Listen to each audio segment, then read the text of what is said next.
Welcome back, you guys, and let's talk about what happened to Jared Sullinger's NBA career. This one was requested a lot. Jared Sullinger was the Boston Celtics' first-round draft pick in 2013, and today he's playing in China. So what happened?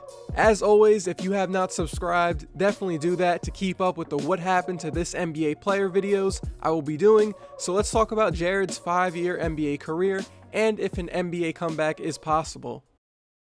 At 6'9", 260 pounds, Jared Sullinger played well against his competition in high school and college. He was a top 5 recruit in his 2010 class and was the co-MVP at the McDonald's All-American game. He played college ball at Ohio State and had a pretty successful college career. Jared was a 2-time All-American, and in 2 seasons he averaged 17 points and 10 rebounds. Going into the 2012 NBA draft, Jared was a projected lottery pick, but at a pre-draft camp, teams saw that he had back issues. Some NBA GMs felt that his back problems were connected to his weight issues, and because of that, he fell out of the lottery. Jared fell to the Boston Celtics at the 21st pick, and in his rookie year, he was averaging 6 points, 6 rebounds on 49% shooting. If you check the month of January 2013, he was put into the starting lineup and was averaging 7 points and 7 rebounds. The Celtics had a lot of trouble rebounding as a team, so Sullinger's presence in the paint was important. But he missed the last 3 months of the year because he had to undergo back surgery. Sullinger's injury history is one of the reasons an NBA team did not sign him for the 2018 year. Like I just said about 30 seconds ago, before the draft, some GMs were put off on drafting Sullinger in the lottery because they felt his back problems were going to hurt his productivity in the league. And those GMs were in the right. His back was already an issue in his rookie year. In his second year, Jared finally had a healthy season. He played 74 games and started in 44 of them. He bumped his averages to 13 points and 8 rebounds per game, but there was something different about the way Jared played this year. He was shooting a lot more three-point shots. Jared's strengths as a player was his rebounding and scoring in the paint, but he extended his range to the three-point line. He went from taking basically 0 threes per game in his first year to 3 a game in his second season. Brad Stevens said in an interview that he wanted Jared to expand his game and open up the floor at the forward spot.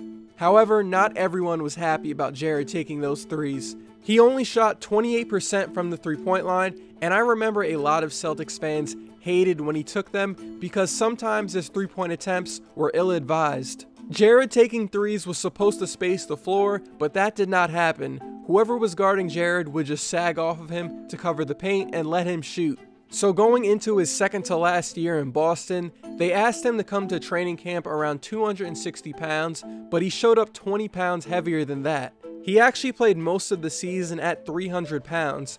Up until the All-Star break, Jared was averaging a pretty respectable 14 points per game and 8 rebounds, but he was out of shape for the whole season.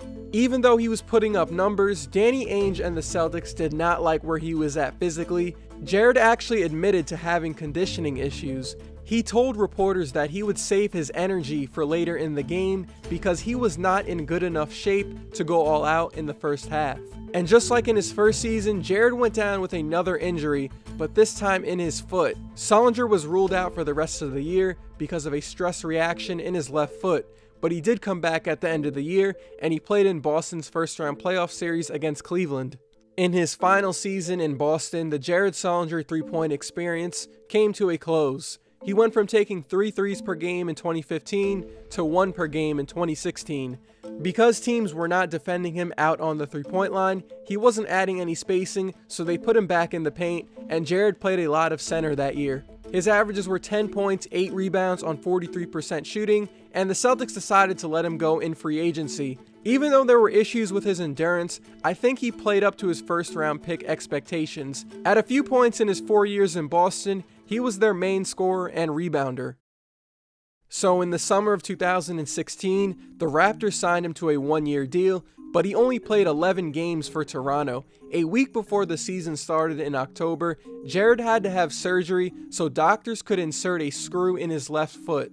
Back and foot injuries for a guy at Jared's size can really set you back. In those 11 games he played with the Raptors, he averaged 3 points, 3 rebounds on 31% shooting. It clearly wasn't working out in Toronto, so they traded him to the Phoenix Suns, who cut him the next day. And that would be it for Jared's 2017 NBA season. No NBA team picked up Jared for this season, so he signed a contract with the Leopards of the Chinese Basketball Association, and he wasted no time going off there. In his first game, Jared scored 41 points and brought down 10 rebounds in an 18-point loss. Pretty impressive debut, but he did even better in his second game. Check this out. In his next game, he scored 46 points, grabbed 25 rebounds, and dished out 7 assists in a double-digit win. Overall, Jared is averaging 31 points, grabbing 18 rebounds, dishing out 4 assists, while shooting 50% from the field overall and 37% at the three-point line in China. And that is it for Jared Sullinger's NBA career as of now. There were rumors over the summer that the Brooklyn Nets were looking to sign him, but that did not happen. What do you guys think? Will Jared Sullinger make it back to the NBA? Jared is pretty skilled and probably could be on an NBA roster, but a combination of his weight and injury issues have kept teams away. I appreciate it if you made it to this point of the video. A lot of people have suggested Jared Sullinger as a video topic. I have a few more of these what happened to this NBA player's career that I'm going to get out over the next month, so consider turning on notifications so you won't miss that. Also, shout out to Swish Out for showing love the other day on his channel, and I'll see you guys in my next video.